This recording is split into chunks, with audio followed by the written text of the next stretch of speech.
হাই everyone, মোৰ আন এটা ভিডিঅ' সকলোকে স্বাগতম জনাইছোঁ। আজি মই আপোনালোকক তিলৰ লাড়ু কেনেদৰে প্ৰস্তুত কৰিছিলোঁ তাৰে ভিডিঅ' এটা দিছোঁ। আমি প্ৰথমে তিলখিনি 5 মিনিটমান সময় ভাজি ল'ব লাগিব।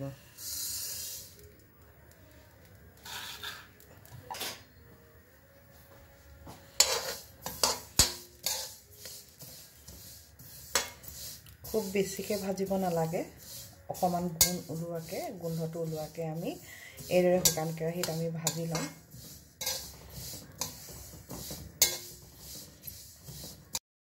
আৰু এইদৰে আমি কেৰাহীত এনেদৰে ভাজি ল'ব। আৰু কেৰাহীত ভজাৰ পিছত আপোনালোকে দেখিব তিলখিনি অলপ অলপকৈ ফুটি উঠিছে, আৰু ফুটি লোৱাৰ লগে লগে আমি গম পাম যে এইখিনি তিল মোৰ ভজা হৈ গ'ল। আৰু এইখিনি আমি বৰ্তমান নমাই ল'ব লাগিব। আৰু লগতে তিলখিনি ভজাৰ পাছত মই ভাবিলোঁ ইয়াত বগা তিলো অলপ মই মিলাই দিওঁ, কাৰণ দেখিবলৈ ধুনীয়া লাগে ক'লা বগা দুইটা তিল একেলগে মিক্স কৰি বনালে। আৰু তাৰ বাবে মই এইখিনি তিলতে আৰু অলপ বগা তিল মিলাই ভাজি ল'লোঁ। আৰু এয়া তিলবোৰ ভজা হৈ গ'ল, অলপ ভজা ভজা গোন্ধ ওলাইছে। আৰু এয়া দেখিছেনে মোহাৰিতে তিলবোৰ এনেকৈ ভাঙি গৈছে। তেতিয়াহ'লে আমি এতিয়া এইখিনি নমাই থ'ব লাগিব। নমাই লোৱাৰ পিছত এইখিনি আমি অকণমান ঠাণ্ডা হ'বলৈ দিম, আৰু ঠাণ্ডা হোৱাৰ পিছত মিক্সি বা উৰালত যেনেদৰে হ'লেও খুন্দি ল'ব লাগিব। ইয়াত গুড়খিনি পগাই ল'ব লাগিব, আৰু তাৰ বাবে আমি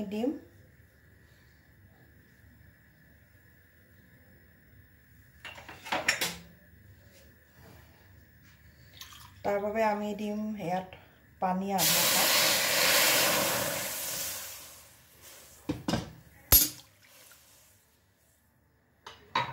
আৰু এইখিনি আধা কাপ জোখৰ গুড় হয়, মই বাতি এটাত দিছোঁ হিচাপ কৰি। আৰু এইখিনি ইয়াতে আমি গলাই ল'ব লাগিব।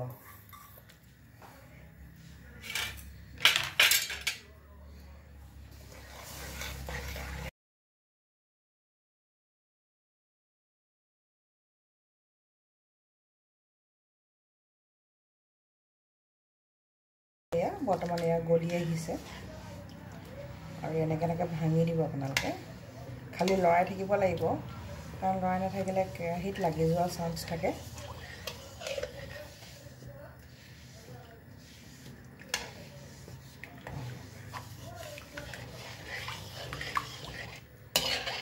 এয়া দেখিছেনে বৰ্তমান গলি গৈছে আমাৰ গুড়খিনি।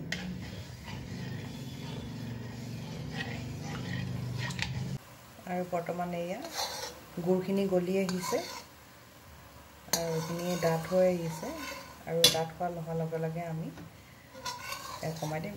এনেকৈ দিলে আমি চাব লাগিব যে কেনেদৰে টোপালটো হৈছে, তেতিয়াহে যে আঠাটো হ'ব।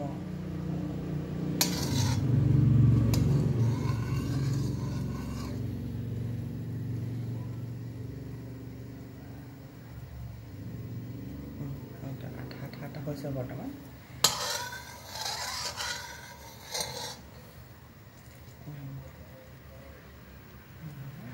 দেখিছেনে এয়া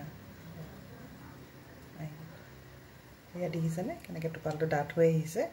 তেতিয়া ভাবিম আৰু আমাৰ গুড়খিনি পগোৱা হৈ গ'ল। আৰু ইয়াত আমি খুন্দি থোৱা তিলখিনি দি দিব লাগিব।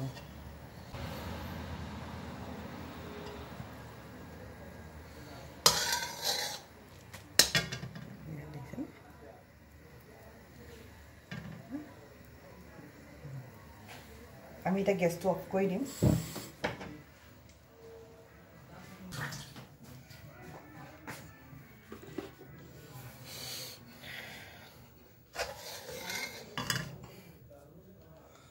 আৰু এয়া আমি মিক্সিত মাৰি লৈছিলোঁ তিলখিনি, আৰু ইয়াতে দি দিম।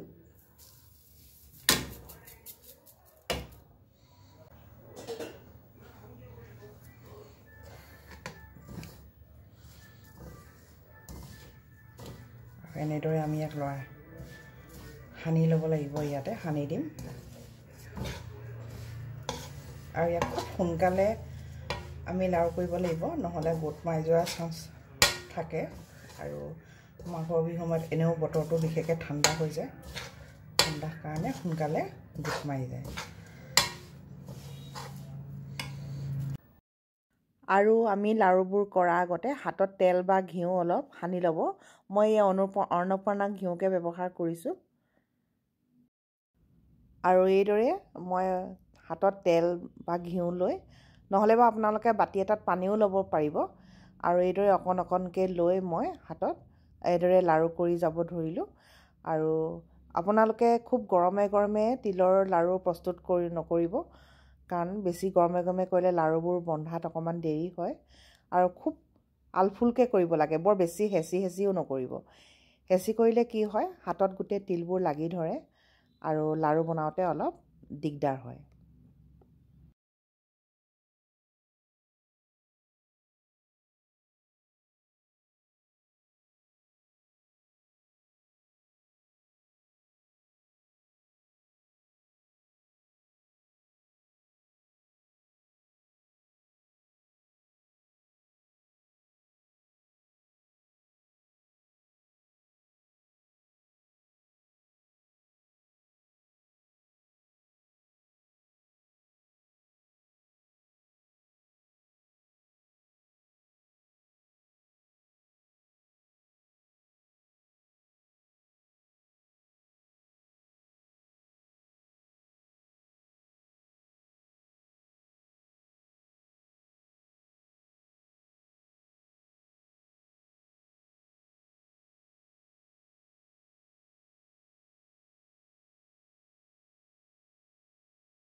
আৰু এয়া দেখিছে, মোৰ লাড়ু প্ৰস্তুত কৰা হৈ গ'ল।